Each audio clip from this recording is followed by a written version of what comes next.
Hello, very beautiful community. I've got a slightly new approach in that I'm going to speak more when my health is less good because much is happening in the world that's discombobulating you, and my capacity for you to lean on me doesn't diminish in bad moments of health. So we just got to keep it real in a world where a lot is happening. So I'm going to do a bit more of this. A few days ago, I did a video in which I said that Putin's bullshit paranoid deception that it's Ukraine that started the war can't entirely be fact-checked.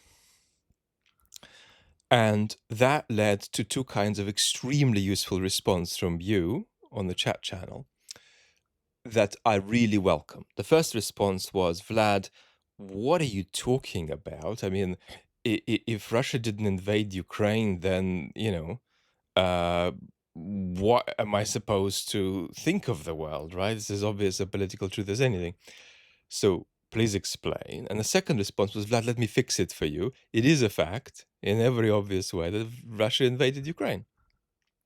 So what on earth was I talking about?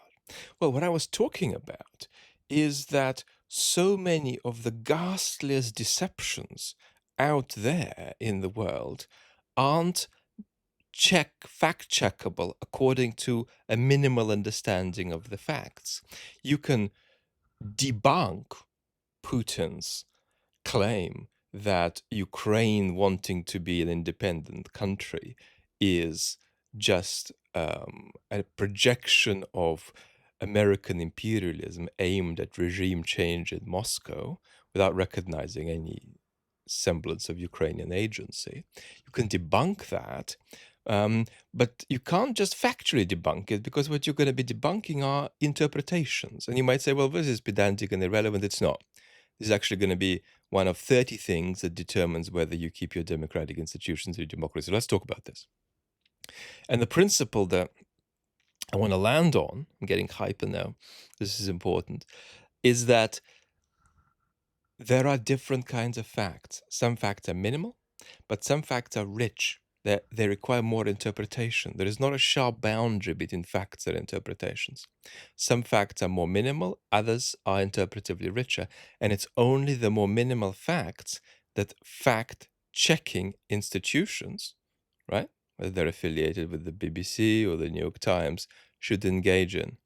So you can fact-check whether Barack Obama went to Mongolia in a particular year, but you can't fact-check whether Barack Obama is a sympathizer of some kind of radical Islamist movements. You can dismiss that as silly, but you can't fact-check it entirely. So let's talk about this as applied to the current Russo-Ukrainian war. Now, we can say that a couple or more than a couple of armies are fighting in Eastern Europe. That's a fairly flat fact. Let's try to say something else. Russian soldiers entered territory internationally recognized as Ukrainian. That's a richer fact, but it's still a flat fact. In other words, you should really think of it as a minimally interpretive factual claim that requires a degree of rational assent. Then we can keep escalating. We can say that Russia invaded Ukraine. That's a richer claim. Then we can say that Russia attacked Ukraine. Then we can say that Russia attacked Ukraine imperialistically. Then we can say that Russia attacked Ukraine unacceptably. So at some point, our purpose here, if we're fact checkers, has to be to pass on the issue to other forms of discourse in our culture that are not fact checking. And one of the things that breaks my heart civically is when I see responsible institutions fact checking things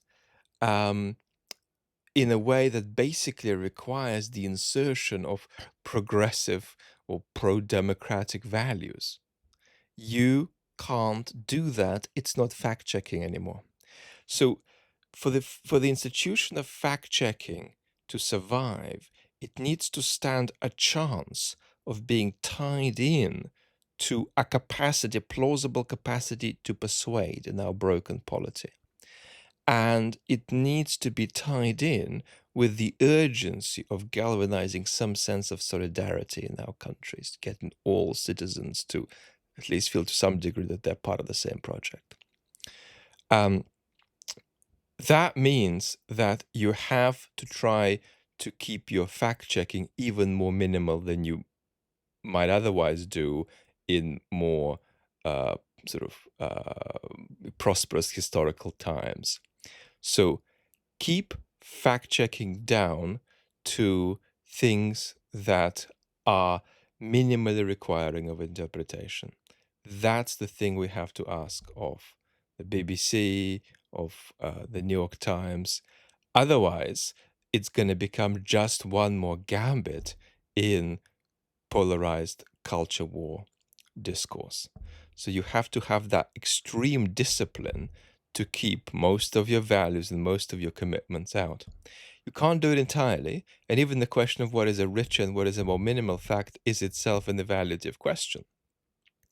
But you've got to always have that mission of keeping the facts that you engage with in your fact-checking mission as minimal as possible, right? You can check where Vladimir Putin traveled. You can check his height.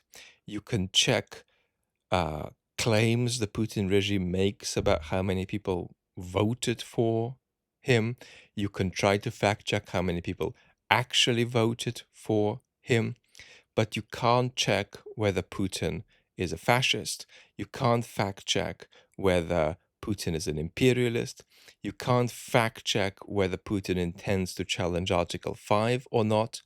So basically, as soon as you see a fact check that says Trump's height is between 6 foot and 6'3", Trump has said untruthful things about the 2020 election.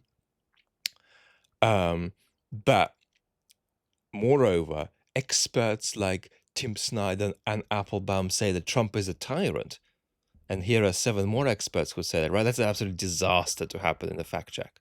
You might as well just set your democratic aspirations on fire when you put that kind of stuff into a fact check. So stop it. So the principle is be extremely bullish on minimal fact checking, right? Call Trump out for factual lies all the time, but do not concept creep with your idea of what a fact check is. Don't insert a picture of what the world is supposed to be like into your fact checking enterprise, right? Purely keep it minimal. So that's the aspiration for the 2020s and 2030s for the institution of fact-checking. Keep it really minimal and go out of your way to avoid fact-checking facts that I've called rich. Lots of love, and thank you for this acceptance of my somewhat incoherent rant.